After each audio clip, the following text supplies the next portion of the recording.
함께 보실 말씀 시편 109편 1절 말씀입니다. 우리 다 찾으신 줄 알고 한 목소리로 봉독해 올리겠습니다. 내가 찬양하는 하나님이여 잠잠하지 마옵소서. 시편 중에는 상당수의 탄식시가 있습니다. 그 내용 중에 약간의 분량이 원수를 향한 저주의 내용입니다. 하지만 이러한 시들 중에서도 오늘 본문인 109편은 가장 강력한 저주의 시다라고 알려져 있습니다. 이 시는 원수에게 비는 저주의 내용이 신약의 원수를 사랑하라라는 말씀과 대립되어서 또 그 내용이 너무 극에 달한지라 읽는 우리에게 당혹감을 줍니다. 그러나 우리는 이 안에서도 시인의 극적이고 강한 표현에 집중하기보다는 그 의도와 또 그 안에 숨겨진 메시지를 발견해야 합니다. 그러기 위해서 우리는 두 가지의 문제를 살펴보아야 합니다. 먼저는 시인에게 하나님은 어떤 하나님이신가, 그리고 시인은 지금 현재 어떤 상황인가입니다. 1번을 통하여서는 그의 신앙의 태도를 우리가 알 수 있습니다. 그리고 나중을 통하여서는 그의 극한 표현의 근본 이유를 알고 그의 마음을 우리가 공감할 수 있습니다. 그렇게 되면 우리가 시인이 전하고자 하는 메시지를 분명하게 들을 수 있겠죠. 먼저 시인에게 하나님은 어떤 하나님이십니까? 1절입니다. 내가 찬양하는 하나님이여 잠잠하지 마옵소서. 우울한 시의 전체적인 분위기와는 다르게 처음에 시작을 찬양하는 하나님이라는 단어로 열고 있습니다. 그가 어떻게 이러한 슬픈 심경 가운데에서도 주님을 찬양할 수 있었을까요? 그가 지난날 힘든 시간 가운데 함께 하셨던 하나님, 그리고 그를 인도하셨던 하나님, 그분의 행하신 일을 그가 잘 기억하고 있기 때문입니다.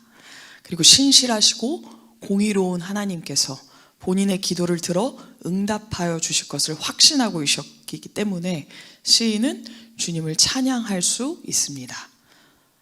우리가 대적들로부터 억울하게 비방을 받고 악한 자로부터 악한 자로 여김을 받을지라도 하나님만이 우리의 무죄를 아시고 또 판단해 주신다면 우리가 주님을 찬양하지 않을 이유가 없는 것입니다.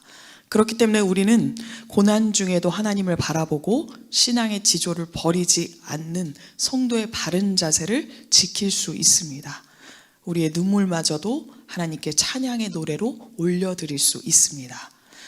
그렇습니다. 시인에게 하나님은 공의로운 온 세상을 다스리는 분, 그리고 시인을 아시고 그 의부짖음에 응답하는 분이십니다. 근데 우리 마이크가 좀 울리죠? 괜찮아요? 제 목소리가 너무 그쵸? 울리죠? 그쵸? 여기 좀 울리고 있는 것 같아요. 네. 첫 번째 뭘 살펴보기로 했죠? 먼저 시인에게 어떤 하나님이신가? 그럼 나중은 시인이 어떤 상황에 처해 있는가입니다. 2절에 이렇게 기록되어 있어요. 그들이 악한 입과 거짓된 입을 열어 나를 치며 속이는 혀로 내게 말하며. 여기 세 가지 단어가 나와 있습니다. 이 세 가지 단어가 악인을 표현하는데 악한 입, 거짓된 입, 속이는 혀, 이렇게 표현되어 있죠. 그 악인의 죄의 심각성이 나와 있는 것입니다. 지금 시인이 누굴까요? 여러 신학자들에 의해서 시인은 다윗일 것이다 라고 이야기하고 있어요. 다윗은 사울과 시므이 등의 인물들의 악한 입과 거짓된 입과 속이는 혀를 통해서 심각한 비방과 저주를 받았던 적이 있습니다. 그래요. 악인들이 의인을 괴롭힐 때 우선 무고한 말이나 속이는 말로 중상모략을 합니다. 3절에 이렇게 기록되어 있습니다. 또 미워하는 말로 나를 두르고 까닭 없이 나를 공격하였음이니라.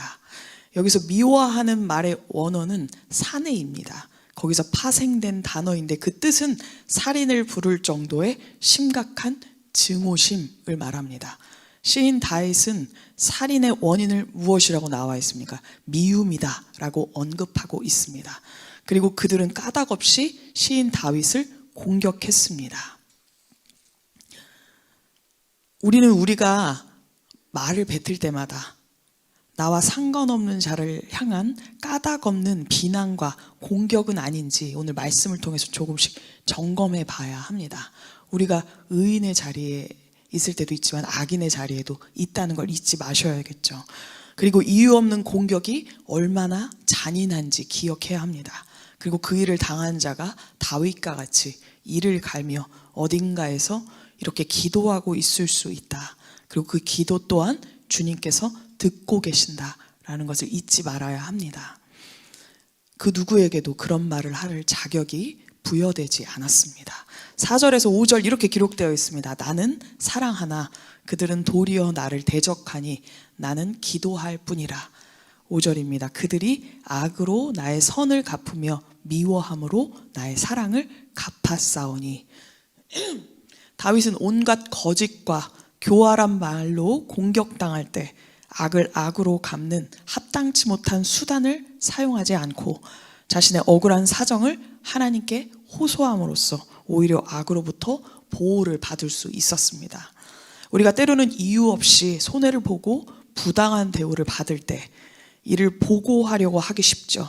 그렇지만 모든 것을 하나님의 심판대에 맡기고 선으로서 악을 이기는 것이 성도들의 바른 자세일 겁니다. 비록 시인은 8절에서 15절에 걸쳐서 하나님께서 악인에게 저주를 내려주시기를 간구하고 있지만 그가 그렇게 주장할 수 있었던 것은 신약의 예수님의 말씀과 같이 원수도 끝까지 사랑하라는 그 말씀을 지키며 살아온 사람이기 때문입니다. 오늘 시는 어찌 보면 시인이 다시 그분의 말씀대로 살기 위한 중간 단계일지 모릅니다. 우리가 어떻게 매 순간 주님의 뜻을 잘 따를 수 있겠습니까? 우리를 괴롭히는 원수들을 미워하고 복수하고 싶은 마음이 불쑥불쑥 이 안에서 왜 안 일어나겠습니까? 내가 그동안 당한 것을 생각하면 가진 모든 것을 사용해서 깔끔하게 보내버리고 싶은 게 우리의 마음 아니겠습니까? 주님은 그런 우리의 연약함을 인정하고 사랑하십니다. 그리고 다시 그분이 원하는 용서의 삶으로 돌아오게 하기 위해서 그분께 토로하는 상한 심령의 목소리를 다 들어주십니다. 그리고 그 감정이 다 누그러들고 추스려들 때까지 잠잠히 기다리십니다. 여러분, 사랑하는 우리 주님께서도 이 땅에 계실 때 유대인들로부터 엄청난 비난과 저주를 받으셨습니다. 심지어 귀신의 힘을 빌어서 능력을 행한다는 말까지 들으셨습니다. 그 비난과 저주의 자리에 있던 악한 자가 바로 우리 아닙니까? 그분이 공의의 하나님이시기만 했다면 절대로 우리는 구원받지 못했을 겁니다.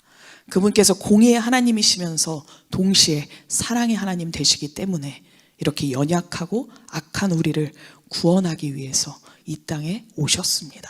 오늘 하루 그분의 오심이 헛되지 않도록 악인의 자리에서 의인의 자리로, 복수의 자리에서 용서의 자리로 완벽하게 이동한 자답게 살아가는 저와 여러분 되시기를 간절히 소망합니다. 우리 다 같이 기도하겠습니다.